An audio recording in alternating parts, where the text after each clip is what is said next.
Well, I guess this is what happens when an IEM's company makes wireless headphones. This is the new Roseselsa Cambrian, a wireless noise cancelling headphone. I'm sure you remember Roseselsa, right? They were called Rose Technics before. They make some really good budget and higher end audio products like IEMs. I've shown you the Aurora Ultra, which was one of my favorites, and they also make these really nice ceramics wireless earbuds. We tried the Ceramics X a few months ago, and this is the newer Mark II of the same series. I really like this. The video should be out already in a short form. But anyway, today let's look at their headphones and see what they have done. Okay, it's a very simple unboxing presentation. I like that.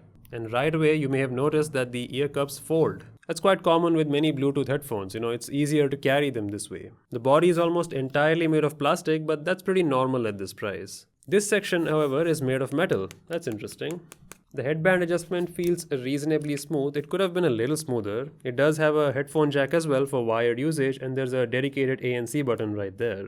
I like that the ear cups swivel front and back like this. That's always convenient. Aside from this, you get an aux cable and Type-C port in the box. That's about it. I think the best way to gauge their performance would be to compare them to another product from a mainstream brand. Let's take this one from Soundcore. It's the Space Q45. I think it's a good comparison. Soundcore is quite popular, it's a sub-brand of Anker and they make quite a lot of products. I've always wanted to try one of their budget-centric headphones to see how good they are. This is a pretty good opportunity for that. I was surprised that inside the box you get a carrying case with the Q45. That's something you don't see with many headphones, including the Cambrian. Now, I personally don't care about having a carrying case because I don't go outside anyway. Now, these two fold into this compact form just like the other headphones, so both of them are fairly easy to carry in your bag. Oh, I think the cushions on the Cambrian are a little bit better than the Soundcore ones. They are fine, but the cushions here on the Cambrian headphone do seem a little softer. And also I noticed that the Roseselsa Cambrian does swivel front and back like this, which is important in my opinion. That doesn't happen as much on the Soundcore one. Is it bad news? I don't know yet. Let's try them both on and see which one is more comfortable. Now putting on both of these, I was surprised that the Soundcore one is actually more comfortable despite having less swivel. That's largely due to their more optimized clamping force and larger ear cups. Compared to these, the Roseselsa Cambrian clamps a little tighter and the opening here with the ear cups is a little smaller. So it fits a little bit tighter around your ears. Now both of these are very comfortable. I can use either one, but since this is a comparison, I'm just pointing out the differences. I also did an ANC test for both of these without playing any media just to see how much noise they can reduce, and I actually found both of their performance to be quite similar. The Soundcore headphone has an app where you can dial in the exact amount of noise cancellation you want, which is pretty handy. But as I mentioned, even at the maximum level, both of these performed on par with one another. Both of these are very good at basically eliminating static sounds like, say, your air conditioner humming or maybe the sound of your car engine or like wind noise if you're outdoors. These are great at that. Actually, they both have dedicated wind noise cancellation as well. But neither of them are particularly that good for sudden random noises like, say, construction work or vehicle honks. They do reduce that sound quite a bit. I tested with a nearby construction here, and yeah, it does help to reduce them, but it doesn't eliminate them altogether. I don't think ANC is fast enough to catch those. But still, the implementation on both of these is pretty realistic and practical. After all, once you start playing media, all of these issues pretty much disappear. Even though there is some noise creeping in, it gets washed away with the sounds you're playing. So let's just talk about that then, the sound quality on both of these. Now both of them have LDAC support, which I did enable with their apps. Just so you know, when you enable LDAC, you do not get dual connectivity, so something to remember.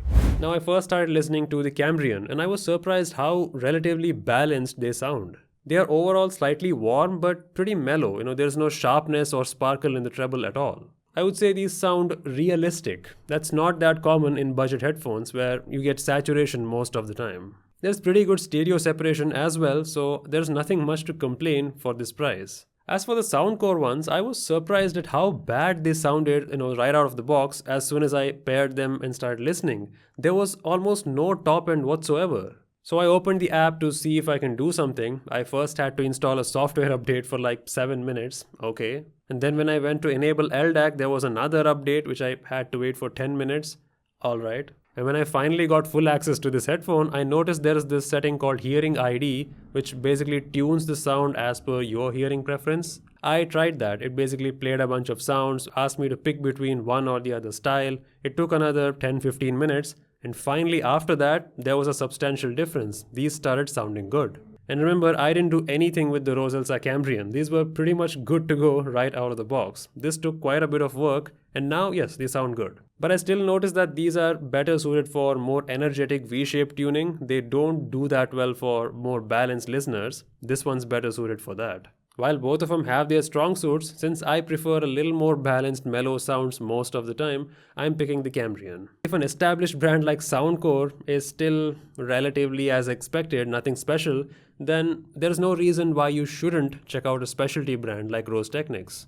I mean, think about it. These guys have been making high-end audio stuff for a long time. They know what they're doing. Maybe that's why this headphone sounds good right out of the box without needing any sort of EQs or, hearing customizations. These sound good. That's it. Yes, you can play around with the EQs and get it to work even better probably, but I didn't find the need to do so, at least for my preference. As I mentioned, these sound a lot more realistic than what you typically get in this budget price range, and that's pretty good. Plus, these fold like that anyway, like typical mainstream headphones, and they have ANC now, and they are comfortable, all things considered. So, yeah, there's nothing much to complain really. If Rose Technics wants to improve this series, just reduce the clamping pressure just a little bit and make the ear cups slightly larger.